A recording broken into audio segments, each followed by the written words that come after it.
Bahas kembali soal UKM PPD ya. Kali ini kita akan bahas 10 soal UKM PPD saraf. Langsung aja.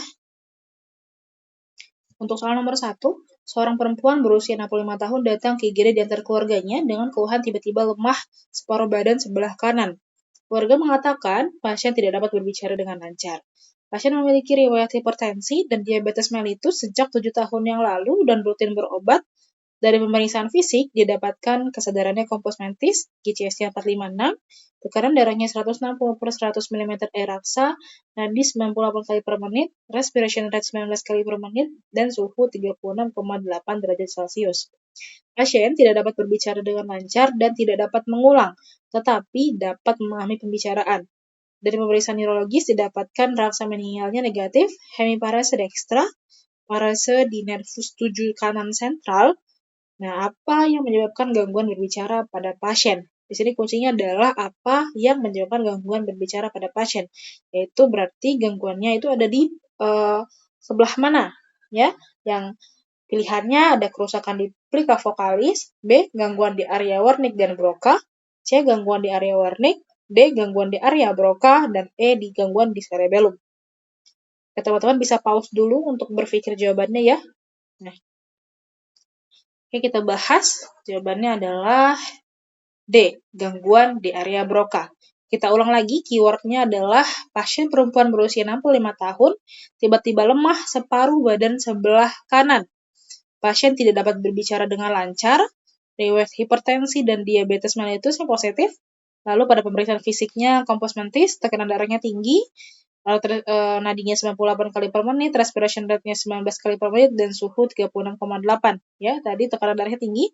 Pasien tidak dapat berbicara dengan lancar dan tidak dapat mengulang, tetapi dapat mengerti pembicaraan.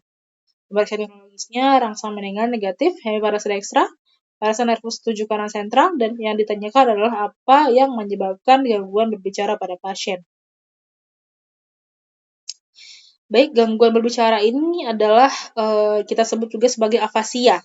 Ya, afasia ini dibagi menjadi 3, yaitu ada afasia sensorik, afasia motorik, dan afasia transkortikal.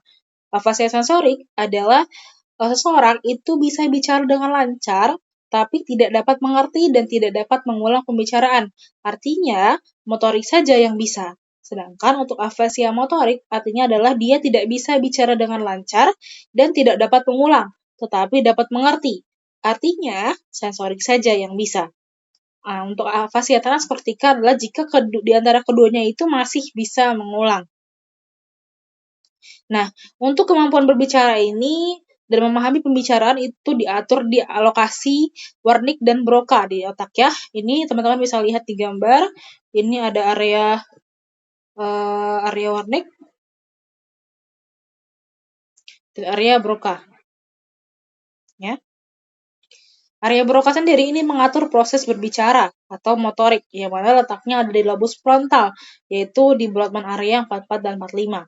Sedangkan untuk Wernicke, itu fungsinya adalah untuk mengatur proses pemahaman pembicaraan atau sensorik, yang mana letaknya ada di lobus temporal, yaitu di Brodmann area 22.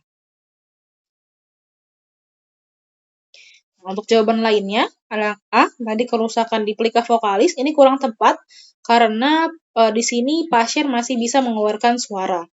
Ya, untuk plika vokalis ini untuk mengeluarkan suara. Lalu, gangguan di area Wernicke dan Broca ini tidak tepat, karena pasien masih dapat memahami pembicaraan. Nah, sedangkan untuk gangguan di area Wernicke ini juga tidak tepat, karena pasien masih dapat memahami pembicaraan. Ya, yang E, gangguan di cerebellum, ini juga tidak tepat, karena gangguan di cerebellum ini biasanya terkait dengan gangguan keseimbangan. Sehingga jawabannya tadi adalah D, yang mana gangguannya di area Broca, karena pasien di sini dia tidak dapat berbicara dengan lancar dan tidak dapat mengulang, tapi dapat mengerti pembicaraan. Artinya adalah motoriknya yang bermasalah, ya, yaitu di area Broca. Ya, area Broca ini kan mengatur proses motorik ya teman-teman. Di sini motorik. Oke. Kita lanjut. Soal nomor 2. Seorang laki-laki berusia 20 tahun datang dengan keluhan mulut mencong ke sebelah kanan. Selain itu, alis dan pipi sebelah kanan turun. Pasien mengatakan bahwa keluhan tersebut terjadi secara tiba-tiba. Riwayat trauma, DM, dan hipertensi disangka. Pasien mengatakan sering tidur dengan kipas angin yang langsung mengarah ke wajahnya. Dari pemeriksaan fisik didapatkan tekanan darahnya 180/80, nada 88, suhu 36,6, dan respiration rate-nya 20. Pemeriksaan kekuatan motorik ekstremitas dalam batas normal. Tata laksana farmakologi lini utama yang tepat adalah, nah, teman-teman di sini kalau misalnya kita mau cari tata laksana farmakologi, maka kita harus tahu dulu nih diagnosis dari penyakitnya apa. Nah, untuk keluhan pasien ini dilihat ada keluhan mulut mencong ke sebelah kanan, yaitu faktor resikonya di sini dia sering tidur dengan kipas angin yang langsung mengarah ke wajahnya. Ini teman-teman itu mengarah ke penyakit yaitu Bell's palsy. Sehingga yang ditanyakan di sini adalah tata laksana dari Bell's palsy ini apa? Gitu ya, teman-teman. Oke, kita masuk ke pembahasan.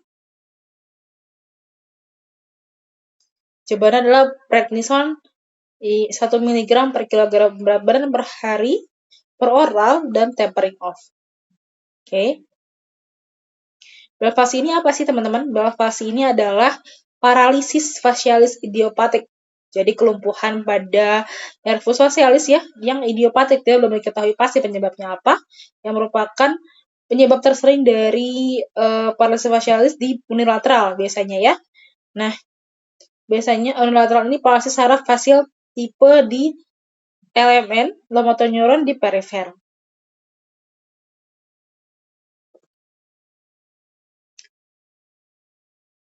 Biasanya pada Bell's palsy, pada anamnesis biasanya ditemukan adanya kelumpuhan musculus facialis. Di sini teman-teman bisa melakukan pemeriksaan nervus cranialis ya. Dan juga pasien biasanya tidak mampu untuk menutup mata.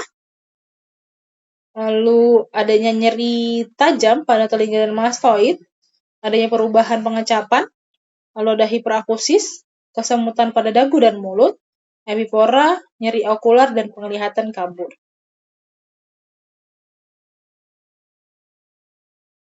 Pada pemeriksaan fisik ditemukan pada Bell's palsy ini adanya kelemahan atau paralisis yang melibatkan saraf facial atau nervus 7, ya, yaitu melibatkan kelemahan wajah pada satu sisi.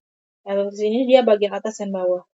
Saat pasien diminta untuk tersenyum, biasanya akan terjadi distorsi dan lateralisasi pada sisi berlawanan dengan kelumpuhan. Jadi dia tidak simetris ya antara wajah kanan dan kirinya, teman-teman.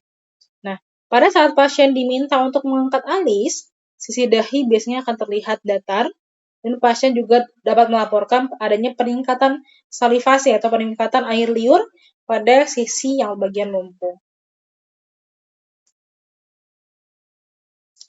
Tata laksananya adalah tujuan pengobatannya yaitu untuk memperbaiki fungsi saraf 7, yaitu saraf facialis, dan menurunkan kerusakan saraf.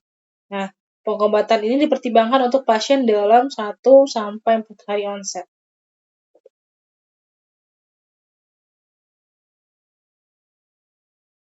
Untuk pengobatan inisialnya, itu dapat diberikan kortikosteroid.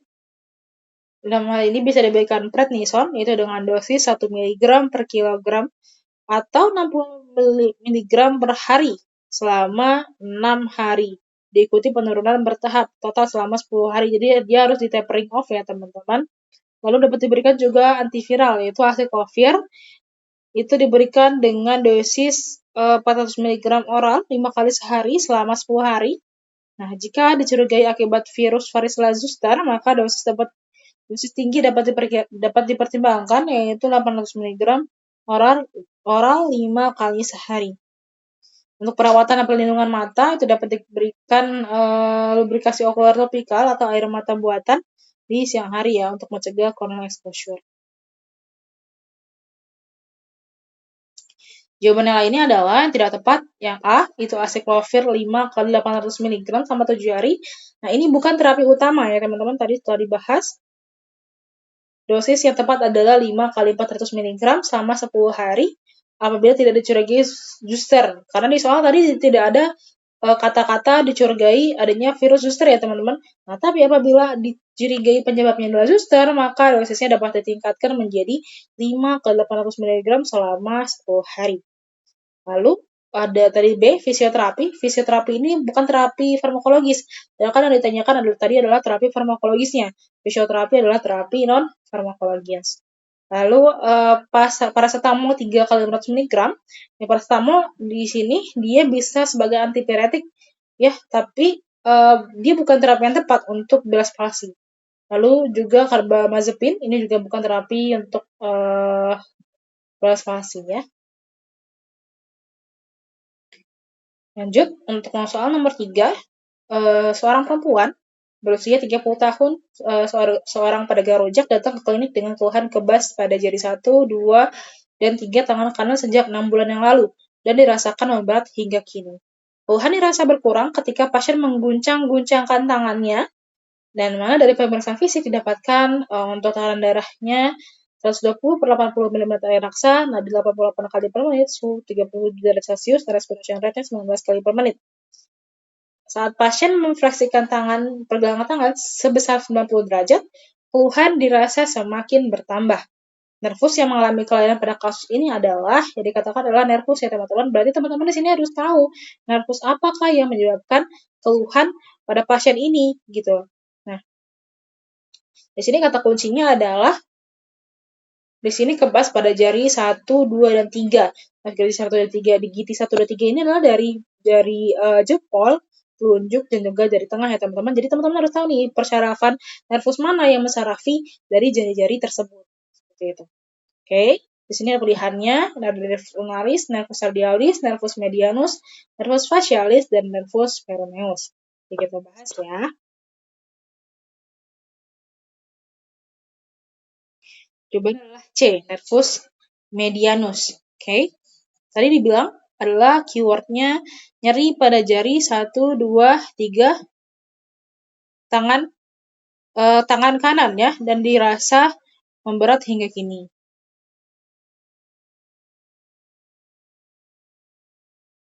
Oke. Keluhan dirasa berkurang ketika pasien mengguncang-guncangkan tangannya. Nah, ini disebut juga dengan flick sign positif ya teman-teman. Jadi flick sign saat mengguncangkan tangannya itu keluhannya dirasa berkurang. Nah, pada TTV-nya normal ya teman-teman. Lalu pada saat pasien memfleksikan pergelangan tangan 90 derajat, keluhan terasa semakin bertambah. Jadi teman-teman kalau 90 derajat itu kayak teman-teman tuh lagi salam untuk halal bihalal gitu ya teman-teman ya. Jadi ditekuk jari pergelangan tangannya 90 derajat. Nah, ini merupakan Valen test. Nah, Valen test ini kalau jika positif, berarti ada kelainan nervus di sana. Nah, oke. Nah, teman-teman, untuk penyakit ini diagnosisnya adalah carpal tunnel syndrome, ya. Untuk gejala tadi mengarah ke carpal tunnel syndrome. Nah, carpal tunnel syndrome itu apa sih? Carpal tunnel syndrome ini adalah neuropati akibat tekanan terhadap nervus medianus di dalam terowongan karpal pada pergelangan tangan. Jadi kalau bahasa awamnya adalah saraf kejepit ya di nervus medianus di pergelangan tangan. Itu di terowongan karpal pada pergelangan tangan. Anamnesisnya biasanya didapatkan adanya parestesia atau kurang merasa atau numbness atau rasa seperti terkena aliran listrik. Jadi kayak kebas, jarinya dikebas gitu ya teman-temannya di jari 1 sampai 3. Nah, keluhan parestesia ini biasanya lebih menonjol itu di malam hari dan berkurang apabila pasiennya memijat atau menggerak-gerakkan tangannya atau dengan meletakkan tangannya pada posisi yang lebih tinggi. Nah, pada pemeriksaan fisik dari carpal tunnel syndrome, beberapa tes provokasi yang dapat diberikan adalah yang pertama adalah Valen test, yang tadi teman-teman jadi pasien ini diminta untuk memfleksikan tangannya secara maksimal, yang mana bila dalam waktu 60 detik itu timbul gejala, ya seperti gejala carpal tunnel syndrome itu biasanya dia makin nyeri ya. Nah ini adalah menyokong untuk diagnosis dari carpal tunnel syndrome. Lalu ada tes-tes lainnya, itu ada tes tourniquet test, yang mana pada pemeriksaan ini bisa dilakukan pemasangan tourniquet dengan menggunakan tensimeter di atas siku dengan tekanan sedikit di atas tekanan sistolik. Nah, Bila dalam 1 menit itu timbul gejala seperti gejala-gejala tadi, para gejala carpal tunnel syndrome ini menyokong diagnosis. Ada telltale sign. Nah, telltale sign ini bila mendukung diagnosis bila timbul parestesia atau nyeri pada daerah distribusi nervus medianus jika dilakukan perkusi pada terowongan karpal. Jadi dengan posisi tangan sedikit dorsofleksi, jadi agak diketuk-ketuk seperti itu ya teman-teman di dekat bagian pergelangan tangannya. Kalau ada flick sign, seperti yang di soal tadi, flick sign ketika penderita itu menggibas-gibaskan tangannya, biasanya keluhan itu akan berkurang atau menghilang gitu. Lalu ada tenor wasting. Tenor wasting ini adalah pada inspeksi dan palpasi dapat ditemukan adanya atrofi di otot-otot tenar. Nih teman-teman ini adalah manuver pemeriksaan dari carpal tunnel syndrome, yaitu ada manuver Pallen. Jadi teman-teman minta pasiennya itu untuk menekukkan tangannya di 90 derajat seperti itu dan ditahan sekitar 60 detik ya. Nah, biasanya mendukung diagnosis bila terasa nyeri ya teman-teman. Kalau ada signal sign ini ketika teman-teman mengetuk-ketukkan di bagian pergelangan tangan itu biasanya pasien juga akan merasakan adanya nyeri di sana. Oke.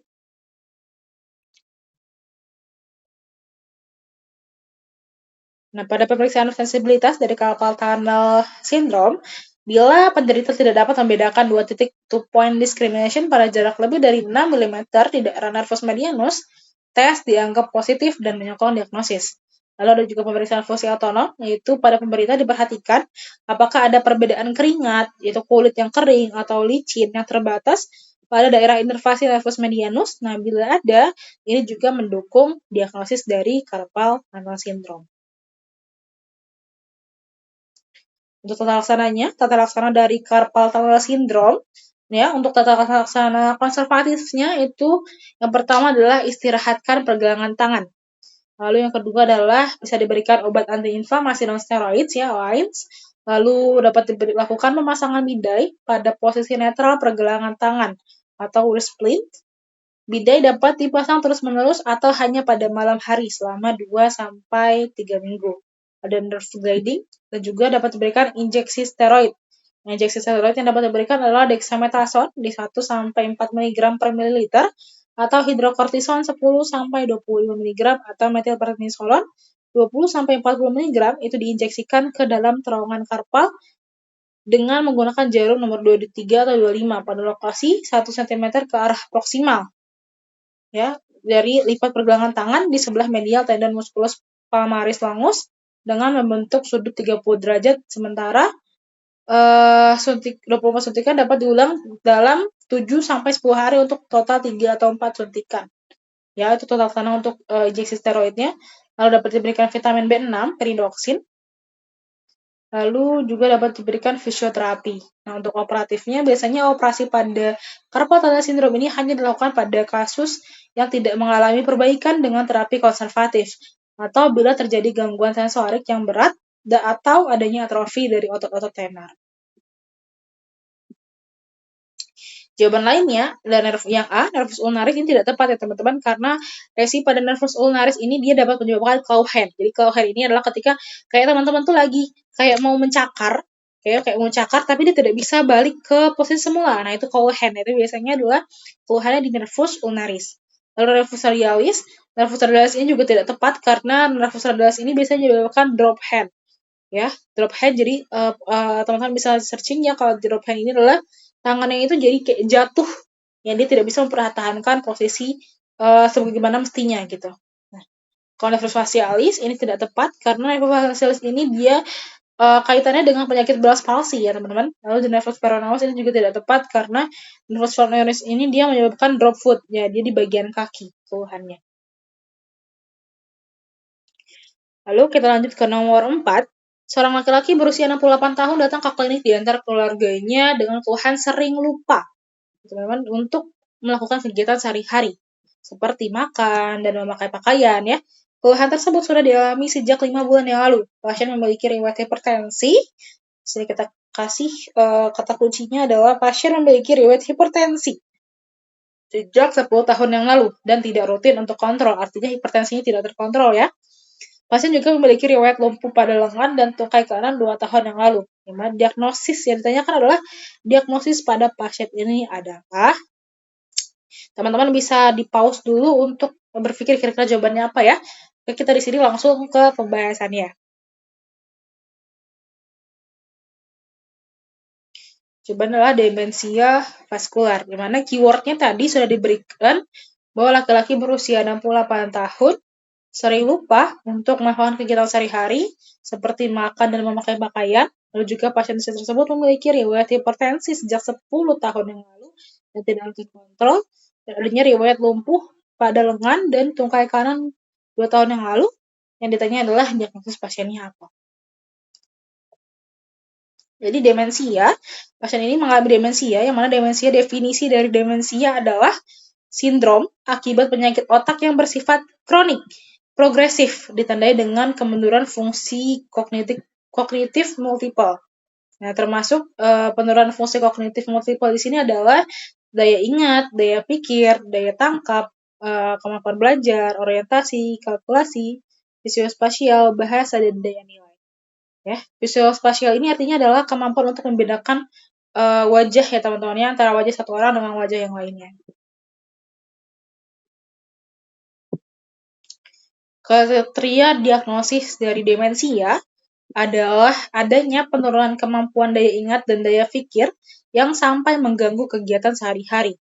Nah, namun pada demensia ini dia tidak ada gangguan kesadaran dan adanya gejala dan disabilitas itu sudah nyata paling sedikit di 6 bulan.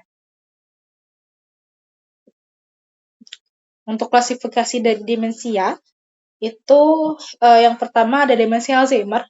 Demensia Alzheimer ini adalah demensia yang berhubungan dengan proses penuaan. Lalu ada demensia vaskular.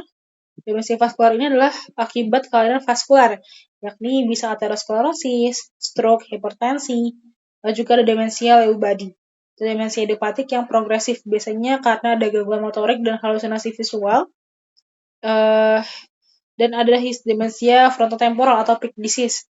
Nah, biasanya ini kelainannya mengenai lobus frontal dan temporal, yaitu terkait dengan gangguan memori, perilaku, dan bicara.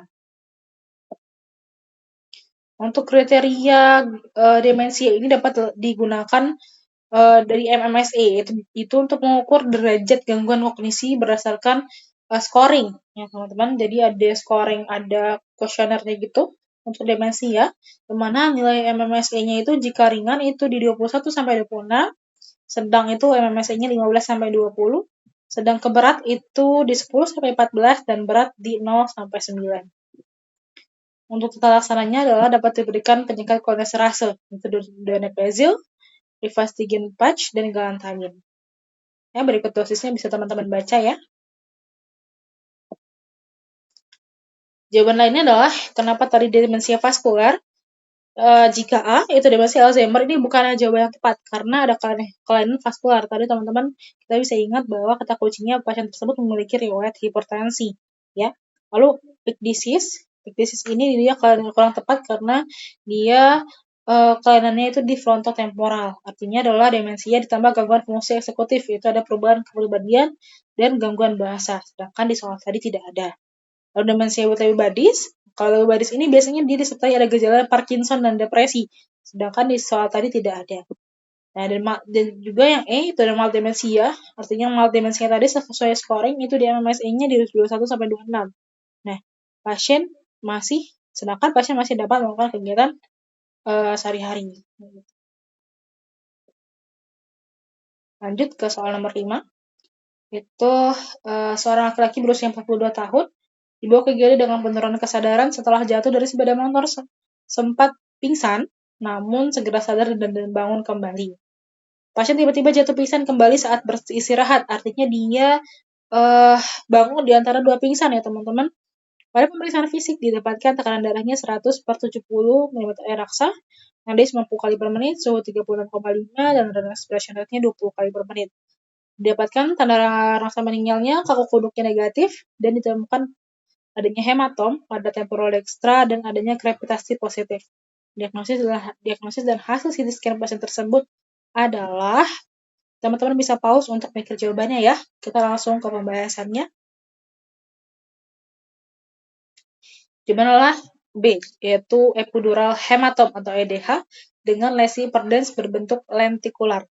Di sini kita bisa lihat keywordnya adalah teman-teman di sini ada penurunan kesadaran. Pasien dengan penurunan kesadaran setelah jatuh dari motor ya. Pasien sempat pingsan namun segera sadar dan bangun kembali, namun tiba-tiba jatuh pingsan kembali saat beristirahat ya. Jadi dia ada bangun di antara dua pingsan. Pada pemeriksaan fisik didapatkan tekanan darahnya 150/100, nadi 90 kali per menit, suhu 36,5 derajat Celcius, dan respiration rate-nya 20 kali per menit. Sedangkan tanda meninggalnya kakak kuduknya negatif, ada ditemukan hematom pada temporal dextra, krepitasi positif. Yang ditanya adalah diagnosis dan hasil CT scan pasiennya.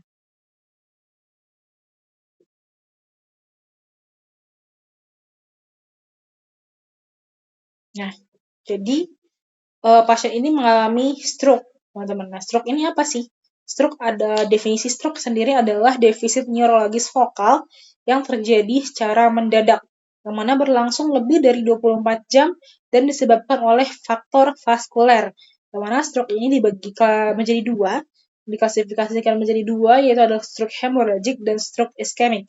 Stroke hemorrhagic ini adalah gejalanya biasanya adanya sakit kepala hebat, muntah, adanya penurunan kesadaran, dan tekanan darahnya tinggi. Sedangkan untuk stroke ischemic itu biasanya sama, gejalanya masih ada sakit kepala hebat, muntah, penurunan kesadaran, tapi stroke ischemic ini tidak disertai dengan tekanan darah yang tinggi.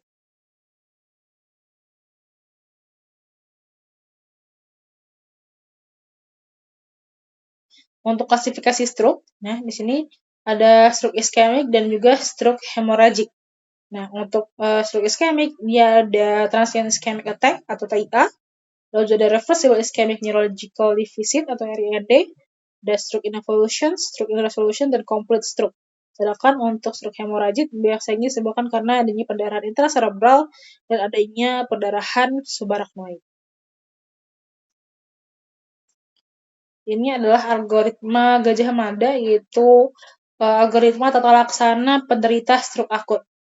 Ya, jadi apabila ada pasien stroke akut, di sini dapat dilihat sebelah kanan ya, sebelah kiri, dengan atau tanpa adanya penurunan kesadaran, nyeri kepala, dan refleks Babinski. Nah, kita lihat di antara tiga gejala ini. Nah, jika ketiganya ada atau dua dari ketiganya itu positif, jika iya, maka dia kemungkinan adalah stroke perdarahan intracerebral. Namun jika tidak, kita lihat lagi, kalau misalnya dia penurunan kesadarannya positif, walaupun tidak ada nyeri kepala dan refleks Babinski negatif, biasanya ini juga stroke perdarahan intracerebral. Ya.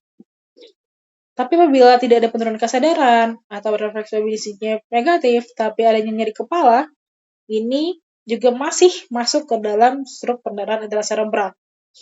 Ya.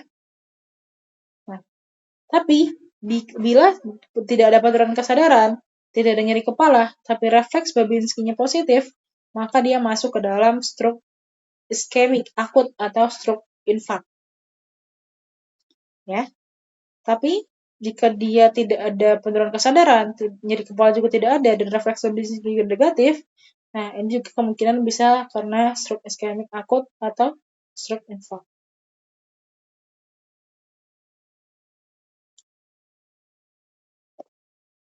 Tadi epidural hemorrhagic ya. Nah, jawabannya epidural hemorrhagic ini dia untuk pendarahan epidural hemorrhagic ya atau EDH. Ini gejala klinisnya adalah yang pertama adanya lucid interval. Lucid interval ini artinya adalah bangun di antara dua pingsan. Tadi teman-teman ya terbahas misalnya pasiennya tadi kecelakaan, lalu pasiennya itu pingsan dulu pertama nih. Pasiennya pingsan, terus dia sadar. Nah, setelah beberapa menit gitu ya, dia akan pingsan kembali. Jadi dia lucid interval artinya dia bangun di antara dua pingsan. Ya, kemana biasanya dia tuh klinisnya adalah mengenai arteri meningia media. Nah, pada epidural hemorrhagic biasanya pada CT scan itu akan ditemukan adanya lesi hiperdens itu berbentuk biconvex atau cembung. Atau seperti lensa lentikular atau lentiformis, teman-teman bisa lihat ya. Ini yang sebelah kiri itu jika perdarahan epidural, sedangkan yang kanan ini dia lebih ke bentuk bulan sabit, ini adalah perdarahan subdural. Ya. Jawaban lainnya adalah tadi kenapa nggak EDH lesi perdarahan berbentuk bikonkav, ini salah ya, karena EDH tadi itu bentuknya adalah bikonveks atau dia cembung, bukan bikonkav ya. Jadi yang A ini salah. Lalu hemoragik ya, ini salah karena dia tidak SAH ini tidak ada lucid interval ya. Dan biasanya meninggal salahnya juga positif. Kalau untuk subdural hemorrhagic itu tadi bentuknya lebih ke bulan sabit ya. Jadi kayak gini dia bentuknya. Bukan seperti gambaran tadi. Dan dia biasanya di SDH itu tidak ada lucid interval. Lalu pada epidural hemorrhagic helesin tentakular berbentuk cekung. Salah ya. Kalau EDH itu dia bentuknya biconvex atau cembung.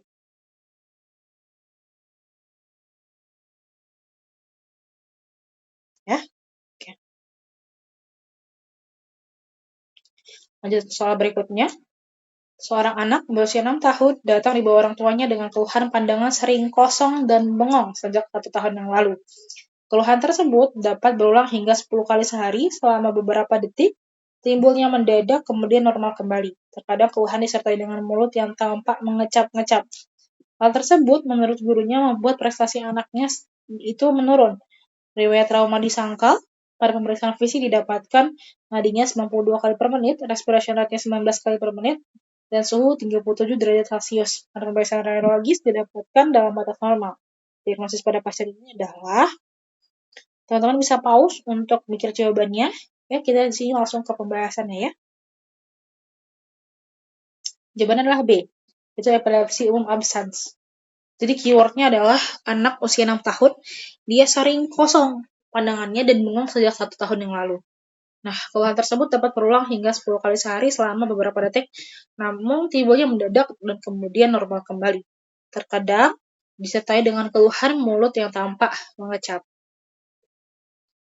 Dan juga adanya penurunan prestasi di sekolah, pada pemeriksaan fisiknya dalam batas normal ya. Pemeriksaan neurologisnya juga tidak ada keluhan, tidak ada kelainan, maka yang ditanya adalah di sini diagnosis pasiennya itu apa.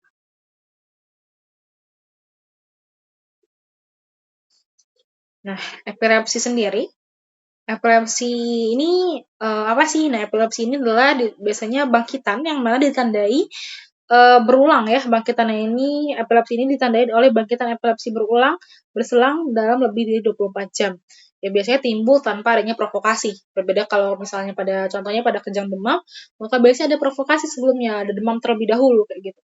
Nah, bangkitan epilepsinya ini adalah manifestasi klinis yang disebabkan karenanya ada aktivitas listrik yang abnormal. Kalau untuk pemeriksaan penunjangnya dapat dilakukan EEG ya. Untuk jenis-jenis kejang, jadi jenis-jenis kejang ini dia ada kejang vokal atau parsial, yang artinya adalah hanya di beberapa bagian tubuh saja, atau ada kejang umum atau generalize ya. Nah, untuk kejang vokal, biasanya ini dibagi jadi 3 lagi, ada kejang yang sederhana, kompleks, atau umum, sekunder. Untuk sederhana ini biasanya tidak ada kesadarannya tidak terganggu, lalu pada kompleks biasanya ada kesadarannya terganggu, dan pasiennya tidak ingat saat kejang. Lalu pada umum sekunder awalnya itu kejangnya vokal kompleks, lalu menjadi kejang umum. Dari awalnya vokal dulu baru kejang umum, yaitu kejang umum tonik-klonik. Nah, sedangkan untuk yang kejang umum atau generalize, kita ada kejang absence. Nah, biasanya ini pasien menjadi teman-teman. Pasien menjadi bengong, dapat disertai dengan automatisme, lalu juga adanya myoclonic, yaitu gerakan motorik singkat, kurang dari 1 detik. Untuk klonik ini pergerakan motorik yang ritmik, tonik itu menjadi kaku, ya. Jadi kalau tonik klonik artinya kejangnya itu percampuran antara badannya kaku ataupun gerak ya, ada motoriknya gitu. Kalau atonik itu tonus ototnya hilang, dimana dia pasien tiba-tiba jatuh kayak gitu. Tata laksananya dapat diberikan obat anti epilepsi bila diagnosis epilepsi sudah tegak. Lalu juga tata laksana epilepsi ya dapat diberikan obat anti epilepsi bila diagnosis epilepsi sudah tegak. Lalu pastikan faktor pencetus dapat dihindari seperti alkohol, stres, kurang tidur dan lain-lain. Lalu terdapat minimum biasanya epilepsi ini diagnosisnya dijagakan jika terdapat minimum 2 bangkitan dalam setahun. Lalu pasien dan keluarga sudah menerima penjelasan terhadap tujuan pengobatan. Pasien dan keluarga telah diberitahu kemungkinan efek samping yang timbul dari obat anti epilepsi. Nah, terapinya dimulai dengan monoterapi menggunakan obat anti epilepsi sesuai dengan jenis bangkitannya. Ini beberapa pilihan obat anti epilepsi ya, teman-teman bisa baca, bisa di-pause videonya. Nah, ini adalah algoritma tata laksana kejang akut dan status epileptikus. Ini teman-teman aku sudah jelaskan di videoku yang lain, dapat lihat di channel ini juga tentang kejang demam dan tata laksananya sudah dijelaskan dengan lengkap juga di sana, teman-teman bisa lihat ya.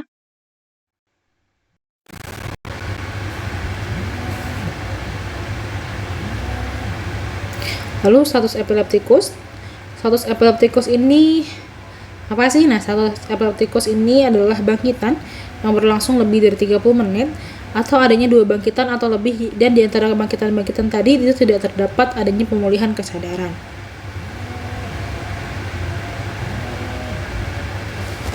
Nah, jika kita lihat jawaban lainnya, yang A itu epilepsi parsial sederhana, itu adanya satu sisi kesadaran tidak terganggu, dan jawaban-jawaban lainnya itu tidak sesuai dengan soalnya ya teman-teman.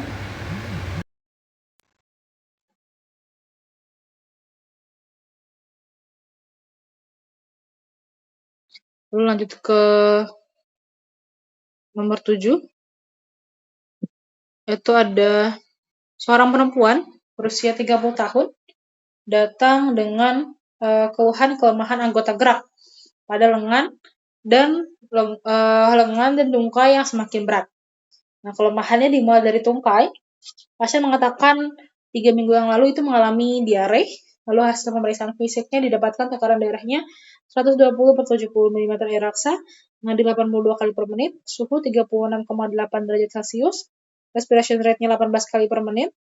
Dari hasil pemeriksaan neurologis didapatkan adanya tetraparesis flaccid, refleks fisiologis negatif, refleks patologis negatif, dan hipotonia pada otot tungkai dan lengan. Setelah dilakukan pemeriksaan fungsi lumbal didapatkan hasil disosiasi sitoalbumin. Nah, terapi yang paling tepat pada pasien ini adalah, teman-teman bisa pause untuk pikir jawabannya. Ini sekarang kita langsung ke pembahasannya ya. Tata laksananya adalah B, yaitu intravena immunoglobulin. Yang mana di sini keywordnya adalah adanya kelemahan anggota gerak pada lengan dan tungkai yang semakin memberat ya, yang mana kelemahan ini dimulai dari tungkai. Artinya dia ascending ya, dari bawah. Lalu dia juga ada keluhan lain, itu mengalami diare, hasil pemeriksaan fisiknya masih tetap DBN ya. DBN. Lalu untuk pembahasan neurologisnya didapatkan adanya hipotonia pada otot tungkai dan lengan, pada fungsi lumbal ada disosiasi sitoalbumin.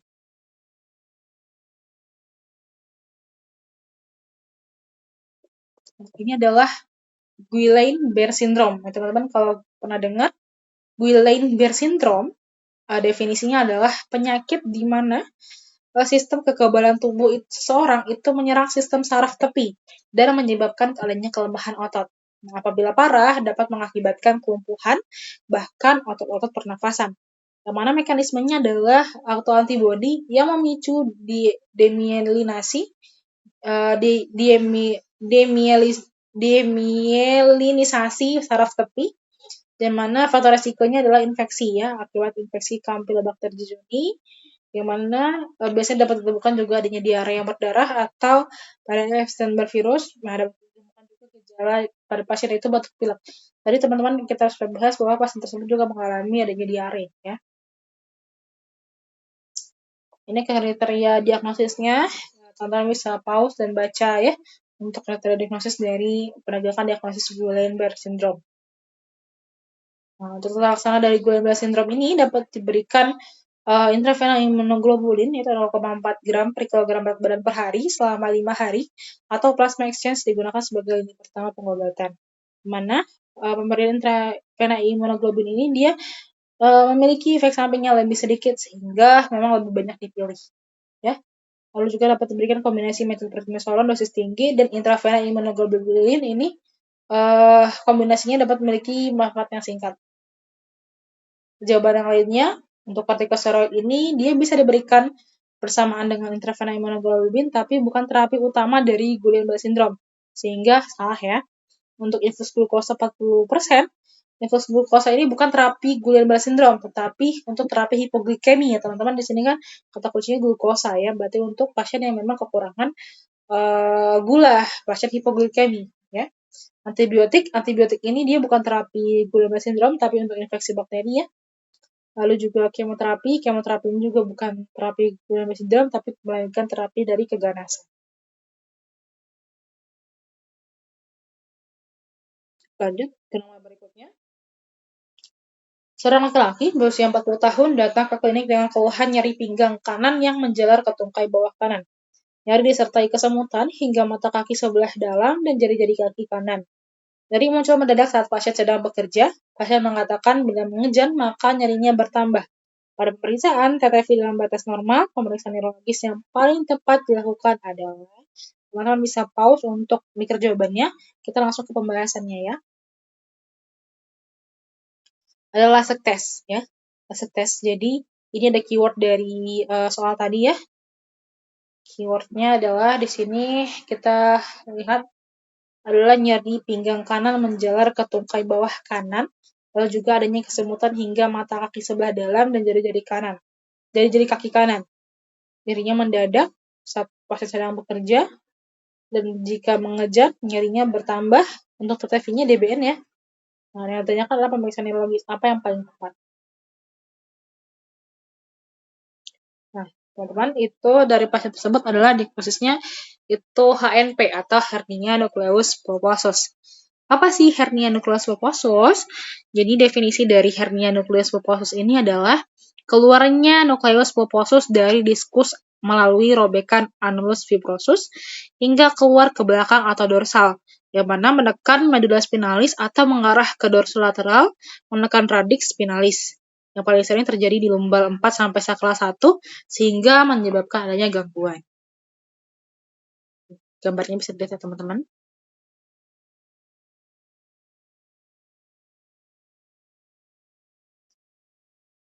Etiologi atau penyebab dari hernia nucleus pulposus. Ini biasanya pertama karena adanya degenerasi dari diskus intervertebralis, ya. Lalu juga bisa karena dia trauma, ya, trauma minor pada pasien yang tua atau dengan degenerasi, atau juga bisa karena trauma berat atau terjatuh, dan juga bisa juga karena pasien mengangkat atau menarik beban yang berat.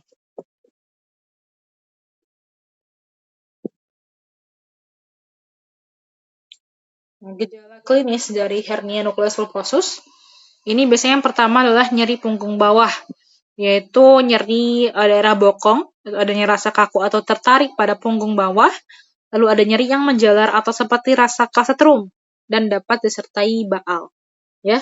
Lalu juga ada nyeri bertambah bila ditekan di antara daerah di sebelah lumba 5 dan juga sakral 1.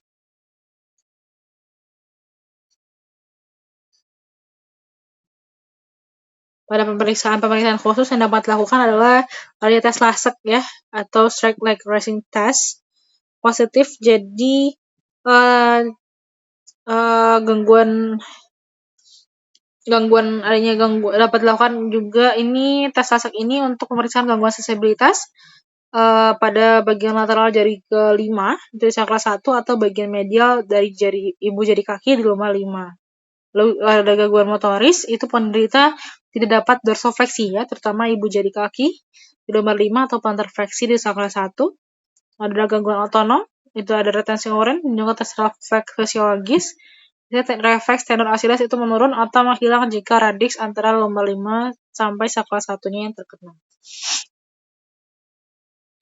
Pemeriksaan penunjang untuk hernia nucleus pulposus adalah yang pertama itu pemeriksaan gold standarnya adalah MRI tulang belakang. Lalu pemeriksaan lainnya itu dapat dilakukan foto ronsen tulang belakang, EMG, dan myelocity. Tapi untuk pemeriksaan gold standarnya adalah MRI tulang belakang. Untuk tata laksana dari hernia nukleus ulposus, untuk terapi konservatifnya, yang pertama adalah tirah baring, jadi pasiennya istirahat ya. Lalu juga medikamentosanya dapat diberikan, itu ada analgesik dan NSAID, lalu dapat diberikan pelemas otot, opioid, kortikosteroid oral, dan analgesik adjuvan. Untuk terapi fisiknya, itu dapat dilakukan traksi pelvis, atau diatermi atau kompres panas atau dingin, dan juga pada kasus tertentu itu dapat dilakukan terapi operatif. Jawaban lainnya, yang pertama arm drop test. Arm drop test ini dia tidak benar karena dia biasanya dilakukan untuk pemeriksaan otot rotator cuff ya. Jadi untuk pemeriksaan otot rotator cuff yang di hubung antara clavicula, humerus dan juga scapula di bagian dahu ya untuk rotator cuff ini. Lalu juga ada Wartenberg test. Ini adalah pemeriksaan untuk myasthenia gravis. Ada Finkelstein test. Ini pemeriksaan untuk De Quervain syndrome. Lalu ada McMurray test. Ini pemeriksaan untuk cedera meniskus ya. Jadi yang benar untuk hernia nukleus ulposus adalah tes LASIK. Lanjut ke nomor 9. Seorang perempuan berusia 30 tahun datang dengan keluhan penurunan kesadaran. Terdapat riwayat demam sejak 3 minggu yang lalu disertai dengan nyeri kepala. Dari anamnesis diketahui bahwa pasien mempunyai riwayat batuk lama. Riwayat OAT-nya positif namun tidak sampai selesai. Artinya dia minum obat anti TB tapi putus obat ya. Dari pemeriksaan fisik didapatkan tekanan darahnya di 130/70 mm air raksa, nadi 90 kali per menit, suhu 38 derajat Celcius, dan respiration rate-nya di 20 kali per menit. Dapatkan tanda meningialnya, kaku kuduknya positif, lalu ada lasek sign-nya juga positif, Kernig sign-nya positif.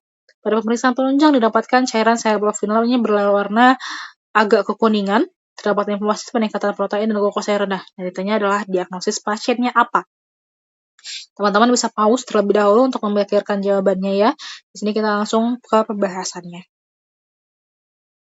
Jadi di sini pasiennya mengalami meningoencephalitis TB ya. Dan berikut beberapa keywordnya yang dapat teman-teman baca. Jadi meningitis itu apa sih?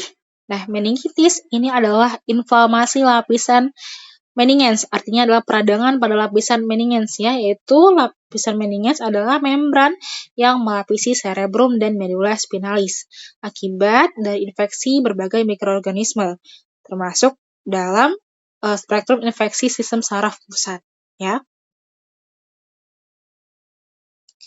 Nah, kenapa jawabannya meningoencephalitis TB? Nah, dari keyword-keywordnya, di sini adalah tabel perbedaan antara meningitis dan encephalitis. Jadi yang kalau pada meningitis itu ada tanda trias meningitis. Trias meningitis ini yang pertama adanya demam, lalu pasiennya nyeri kepala hebat, lalu meningeal sign-nya positif. Nah, meningeal sign ini apa sih teman-teman? Meningeal sign ini adalah yang pertama itu kaku kuduk ya. Kaku kuduk positif, lalu dia kernik sign positif,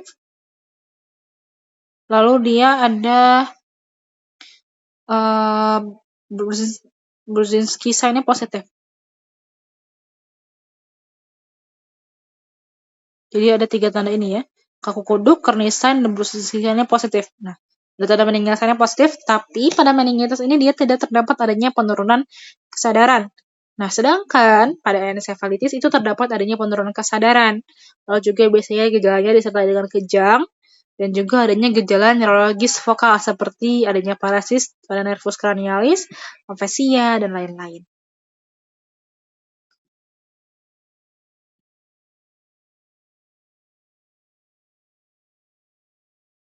Jawaban lainnya ini kita tidak tepat ya. Untuk alasannya bisa teman-teman baca.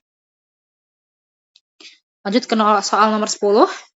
Seorang perempuan berusia 20 tahun datang dengan keluhan nyeri kepala sebelah kiri sejak 2 bulan sebelum periksa ke puskesmas. Nyeri kepala dirasakan berdenyut dan terus-menerus. Pasien mengatakan bahwa melihat bintik-bintik hitam sebelum nyeri kepala. Nyeri kepala disertai dengan mual muntah, nyeri kepala semakin memberat saat melakukan aktivitas, di mana tekanan darahnya 120 kali per 80, denyut nadinya 72 kali per menit, frekuensi nafasnya 20 kali per menit. Suhunya 36,7 derajat Celcius. Pada pemeriksaan fisik dan neurologis dalam batas normal. Terapi abortif spesifik yang tepat pada pasien adalah terapi abortif ini adalah terapi yang diberikan setelah serangan terjadi ya teman-teman.